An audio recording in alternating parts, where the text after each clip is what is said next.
धार के दौरे पर रहेंगे सीएम शिवराज सिंह चौहान। ग्राम उदय अभियान की शुरुआत होगी। समृद्ध पर्यावास योजना के हितग्राहियों को भी लाभ दिया जाएगा। 10,000 से ज्यादा सामुदायिक निर्माण कार्यों का लोकार्पण होना है। कई सरकारी योजनाओं का शुभारंभ होना है। 1.25 लाख लोगों का गृह प्रवेश भी मुख्यमंत्री शिवराज सिंह चौहान करवाएंगे। इसके अलावा महाराजा भोज की प्रतिमा का अनावरण होना है। खास बात, केंद्रीय गृह मंत्री अमित शाह और केंद्रीय कृषि मंत्री नरेंद्र सिंह तोमर वर्चुअली इस आयोजन का हिस्सा बनेंगे।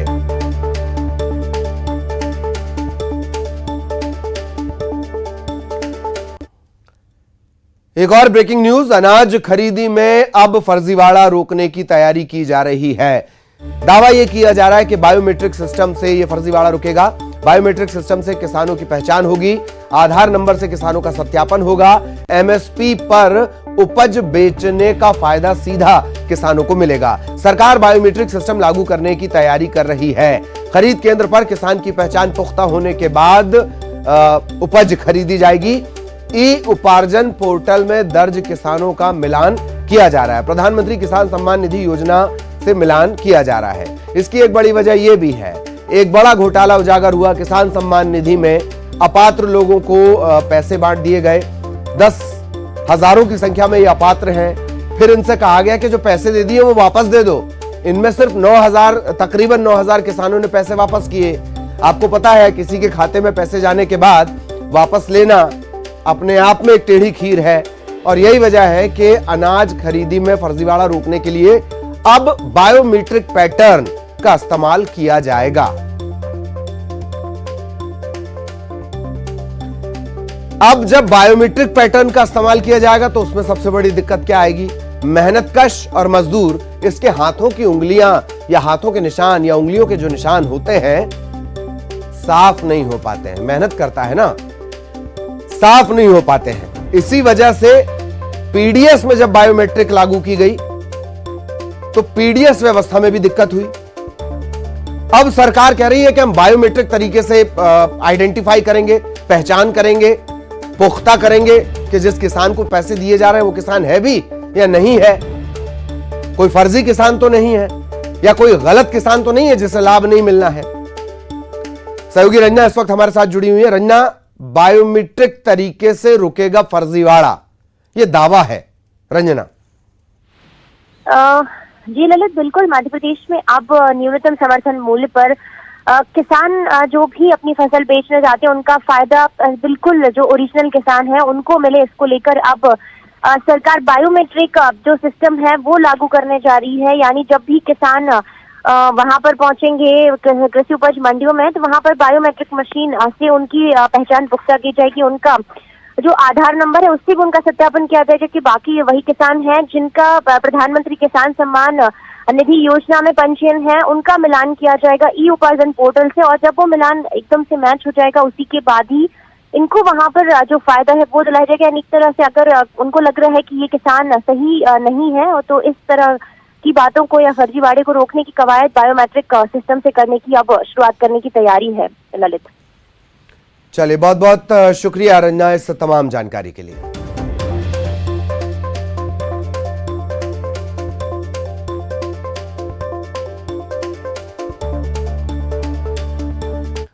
चलिए, छत्तीसगढ़ के दुर्ग से इस वक्त बड़ी खबर मिल रही है खुड़मुड़ा हत्याकांड से जुड़ी हुई। खुड़मुड़ा हत्याकांड में पूछताछ लगातार जारी है।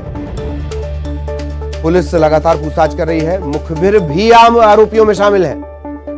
सूत्रों के हवाले से बड़ी खबर हम आपको दे दें। मुखबिर ये वो सूचना तंत्र है जिस पर पूरी पुलिसिंग लगभग डिपेंड होती है। तो मुखबिर भी आरोपियों में शामिल है, ये सूत्र इशारा कर रहे हैं। पुलिस इस घटना का रिक्रिएशन कर सकती है। मामले में और भी आरोपी हैं, कई और लोगों के शामिल होने की बात कही जा रही है। आज पूरी घटना का खुलासा पुलिस कर सकती है। फिर पुलिस कह रही है कि रिक्रिएशन भी करेगी। दरअसल पुलिस को भी समझ नहीं आ रहा है कि उसे कहना क्या है। मामला चूंकि हाई प्रोफाइल हो चला है, बड़े बड़े दिग्गजों का कार्यक्षेत्र रहा है दुर्ग, उसके बावजूद जिस तरीके से घटनाक्रम यहां से सामने आए हैं, कानून व्यवस्था को लेकर लगातार विपक्ष हमलावर है। खुड़मुड़ा कांड के बाद बठेना गांव का कांड, लगातार सरकार पर सवाल।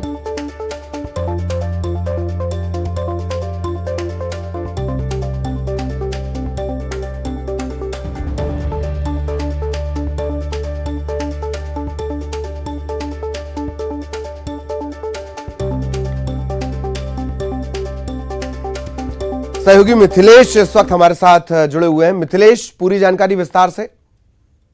देखिए ललित, बताना चाहूंगा कि अब जो है खुरमुड़ा हत्याकांड का बहुत जल्द खुलासा हो सकता है, लेकिन जो जो चीजें सामने आ रही है, जो जो तथ्य सामने आ रहे हैं, जो आरोपियों के नाम सामने आए हैं, बेहद ही चौंकाने वाले सामने आए हैं। क्योंकि जो मृतक है उन्हीं के रिश्तेदार इसमें शामिल हैं, करीब 3 इसमें रिश्तेदार शामिल हैं, एक उनका दोस्त शामिल है। सबसे बड़ी बात यह है ललित कि जिसको पुलिस ने मुखबिर बनाया था वही इस पूरे घटनाक्रम में शामिल रहा है, जो मुख्य आरोपियों में शामिल है। पूरे एक सोची समझी साजिश के तहत में इस पूरी वारदात को अंजाम दिया गया था। लेकिन पूरी कहानी क्या है वो अभी पुलिस खुद स्वयं समझ रही है। उसके बाद में वो एक एक कड़ियों को जोड़ेगी और उसके बाद में इस पूरे मामले का खुलासा किया जाएगा। तो सबसे बड़ी बात यह है कि सबसे अच्छी बात यह है कि पुलिस ने इस खुरमुड़ा मामले को लगभग सुलझा लिया है और अब इसका खुलासा हो सकता है। तो बताना चाहूंगा ललित, अभी इसमें जो 4 आरोपी हैं उसमें जो घर का जो मुखिया था उसका एक साला भी शामिल है, उसका एक बेटा भी शामिल है, उसका दोस्त है 2।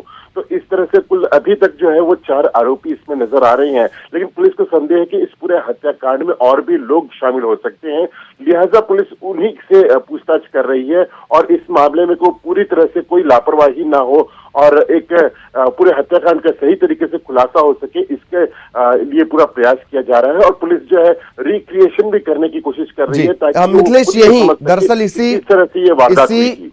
इसी रिक्रिएशन को लेकर मेरा सवाल है। कभी कभी ये भी लग रहा है कि पुलिस दरअसल समझ नहीं पा रही है। कभी पुलिस की तरफ से ये इशारा आता है कि साहब हम खुलासा करने जा रहे हैं, कभी ये जानकारी मिल रही है कि पुलिस रिक्रिएशन कर सकती है। अगर रिक्रिएशन किया जाएगा तो ऐसा लगता है मामले की पड़ताल की शुरुआत में रिक्रिएशन होना चाहिए। अब आप जब खुलासे के करीब हैं, आप रिक्रिएशन करने की बात कर रहे हैं। क्या वाकई इतना हाई प्रोफाइल ये मामला हो गया है कि पुलिस की पड़ताल भी सही दिशा, सही ढंग, सही तरीके से नहीं हो पा रही है? जी बिल्कुल ललित, जब से ये पूरी घटना हुई थी तभी से पुलिस थोड़ी सी कंफ्यूज नजर आ रही है और यही वजह है कि आज घटना के 87 दिन बीत गए हैं, उसके बाद भी अब तक इसका खुलासा नहीं हो सका है। लेकिन अच्छी बात यह है कि कम से कम पुलिस उस आरोपी तक पहुंच पाई है। क्योंकि आपको बताना चाहूंगा कि मुख्यमंत्री और गृह मंत्री जैसे लोगों का ये जिला है, दुर्ग जिला, वहां पर ये पाटन का खुरमुड़ा है, जहां पर हाई प्रोफाइल बनने का यही एक बड़ी वजह भी थी कि जब खुरमुड़ा जैसे हत्याकांड होते हैं, बठिना जैसे हत्याकांड होते हैं, जहां पर इतनी बड़ी बड़ी वारदातें हो जाती हैं और पुलिस इन मामलों को नहीं सुलझा पाती है और यही सवाल खड़े हो रहे थे बार बार।